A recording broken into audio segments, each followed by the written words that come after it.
Alright, so here's everything unboxed. As you can see, despite the exceptionally poor handling of the packaging, already pre-torn and taped over, it looks like everything still came out of the box okay. Here's all the pieces that were available in the box. These covers and the fan blade are both, or rather all, plastic. It seems a little flimsy on the blade, but I don't anticipate it being a problem. The actual motor and control unit have a decent heft to them. Again, mostly just plastic, but we'll see how it holds up over time. The extension bar, again, kind of lightweight. Some sort of tin, I would imagine, but at least that's metal, I guess. And then the base is largely plastic, but it has a decent heft and weight to it, so it should be stable enough for the fan. There's another look at everything, and I'll take another picture once I put it together. Alright, so here it is all installed. Pretty easy, self-explanatory to go together. Took a little under 10 minutes. Only tool that was required was one Phillips screw here in the back. You can see that there. Everything else is just kind of twist self-locking mechanisms. One at the bottom of the base and two internal to the fan head. But again, super simple to put together. Most of the blacks on the fan case are kind of a matte finish, whereas everything else is kind of a mid-gloss, not really high gloss, but I still imagine it'll probably retain quite a few fingerprints if you mess with it too much, but the weight on it's pretty decent, so I don't anticipate too much wobbling or excess noise from movement of the fan. And if you notice right here where the Phillips connection goes together in this section right here, I wouldn't say it was loose, but there was a little bit of give room since the screw doesn't actually connect anything but a circular channel around the base. So I put one small piece of electrical tape underneath just to sure it up a bit so it doesn't have really much movement at all. And then my biggest concern, though nothing proven bad on it yet, obviously, is just this very kind of flimsy plastic mechanism that's used to lock the slider in place as this goes up and down. Other than that, I guess I will get back to it in a few months to see how it holds up. But all in all, seems like a decent purchase so far. Okay, so here we have it, all set up and in place. So I've got it kind of loosely cable managed with the cable running down from the motor apparatus down the pole to the base and then over to the outlet. I believe the description said it's about 6 feet, so that's what you're working with as far as distance from an outlet, I guess. So I'm going to go ahead and turn it on here with the remote, and then I'll run it up from 1 to 5 to kind of give you a sense of the wind power coming out of it as well as the sound. So here we go. So there it is at level 1, and just give you a sense of how it hits the curtain over here from across the room. It's just a nice light breeze, not too much noise going on. So we'll go up from there. There's 2. There's 3. This is actually where I like to keep it at. As far as a good balance between airflow and noise.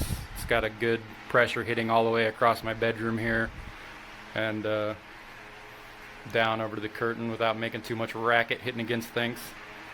Up from here, it, in my opinion, tends to get a little too loud to be considered a quiet fan, but in a big room I think it would be good, and it puts out quite a bit of wind in the last 2.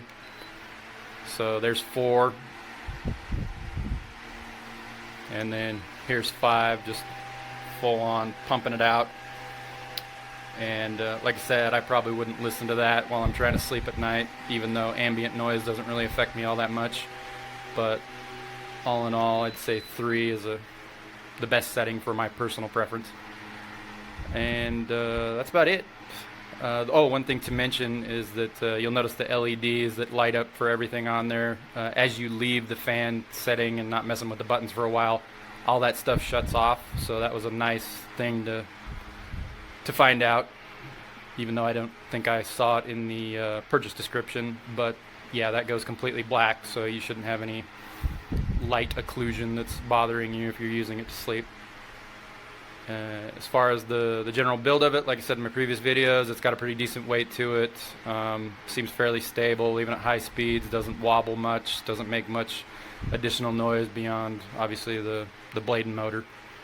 And the oscillation has a good coverage. I think it said it was 80 degrees or something like that, which is more than plenty, and I can put it, as you see there, almost on the wall without the actual fan head ramming into the wall, which is nice. So all in all, I'm pretty happy with the purchase, and I hope you found this informative.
This is low speed on eco mode.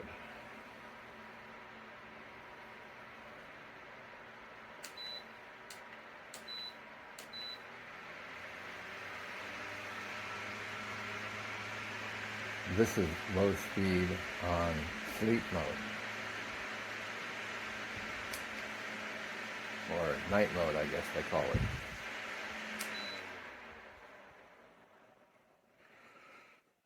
Too loud.